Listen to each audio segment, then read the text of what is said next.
Udara pagi terasa dingin, menusuk kulit Dina yang terbalut seragam usang. Setiap langkahnya di koridor marmer sekolah elit itu memantulkan kesunyian.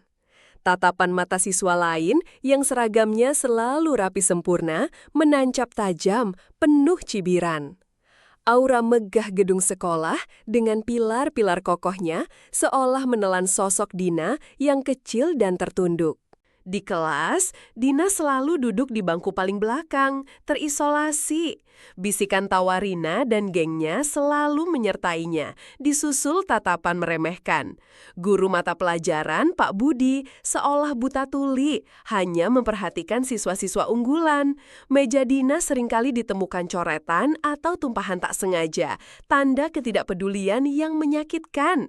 Bel istirahat berbunyi, dentingnya seperti lonceng kesendirian bagi Dina. Ia menyantap bekal sederhananya di sudut kantin yang sepi, jauh dari keramaian meja-meja mewah.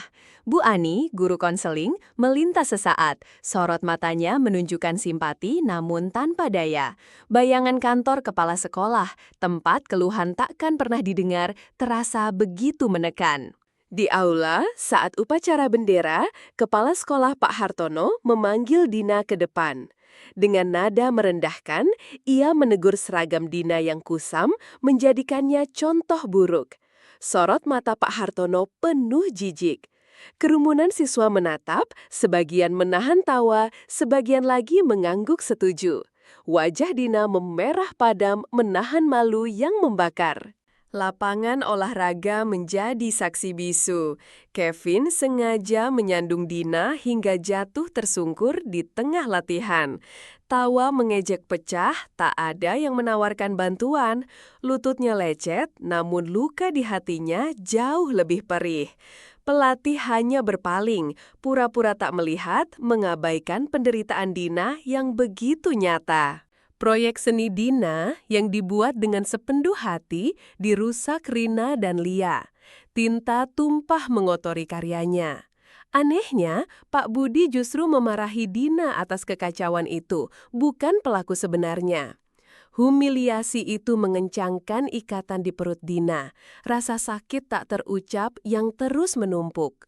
Dina mencari perlindungan di perpustakaan, satu-satunya tempat ia merasa sedikit aman. Namun, bahkan di sana, tatapan menghakimi seolah masih membuntutinya. Buku-buku usang menjadi satu-satunya pelipur lara.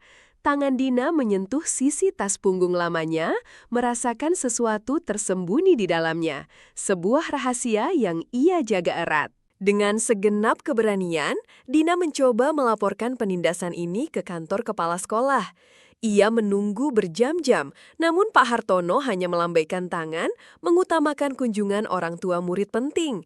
Permohonannya jatuh pada telinga tuli, tak berbekas sedikit pun di hati sang pemimpin sekolah. Saat audisi drama sekolah, Dina meski memiliki bakat, diejek karena pakaiannya yang lusuh.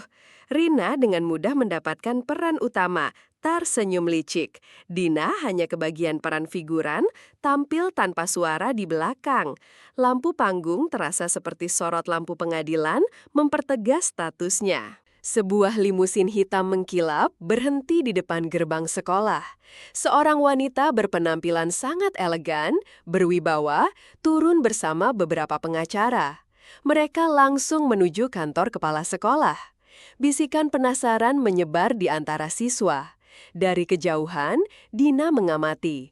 Secercah kilatan tak terbaca melintas di matanya. Sikap kepala sekolah, Pak Hartono, tiba-tiba berubah drastis. Raut wajahnya pucat, ia terlihat gelisah dan ketakutan. Kelompok Rina yang selalu mengamati menyadari perubahan itu. Dina berpapasan dengan Pak Hartono di koridor, mata mereka bertemu. Untuk pertama kalinya ada sorot pengenalan atau mungkin ketakutan di wajah Pak Hartono. Dina mengeluarkan sebuah foto usang dari dalam tasnya. Seorang wanita muda yang mirip dengan tamu elegan itu, seorang pria berwajah bijaksana, dan seorang gadis kecil. Pria dalam foto itu memiliki kemiripan mencolok dengan potret besar di aula utama sekolah. Potret yang jarang diperhatikan siswa, potret sang pendiri. Desas-desus mulai menyebar seperti api. Wanita elegan itu bukan hanya donatur biasa, ia adalah pemegang saham utama, anggota dewan direksi. Bisikan lain menghubungkannya dengan keluarga pendiri sekolah. Dina terlihat sebentar berbicara dengan wanita itu, anggukan kepala pelan, tatapan mata yang dipenuhi pengertian.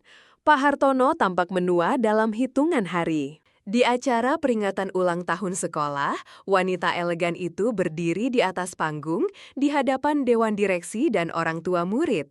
Ia berbicara tentang integritas, nilai-nilai sejati sekolah, dan pentingnya warisan pendidikan.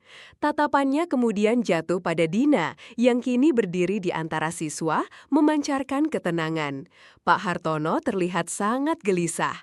Kemudian pengumuman resmi menggema. Pak Hartono mengundurkan diri segera karena maladministrasi dan pelanggaran etika. Wanita itu kemudian memperkenalkan Dina sebagai kerabat pendiri yang kini diangkat pada posisi penasehat khusus untuk kesejahteraan siswa. Wajah Rina, Kevin, dan Lia memucat pasi. Mata Dina bertemu dengan mata mereka, bukan dengan dendam, tetapi dengan ketenangan dan pemahaman. Beberapa bulan kemudian, suasana sekolah terasa berbeda. Insiden penindasan hampir tak terdengar. Atmosfer baru yang lebih menghargai telah terbentuk. Dina, masih dengan pembawaan tenangnya, terkadang berjalan di koridor. Ia tidak lagi tak terlihat. Kini, ia membawa aura wibawa yang tenang. Mantan penindasnya kini menghindarinya, dihantui oleh tindakan mereka di masa lalu. Potret Pak Hartono telah menghilang dari aula utama. Kesunyian yang dulu menyelubungi Dina sebagai korban, kini digantikan oleh jenis kesunyian yang berbeda. Kesunyian rasa hormat, penyesalan, dan kesadaran yang menusuk bagi orang lain bahwa kekuatan sejati seringkali bersembunyi di balik kesederhanaan.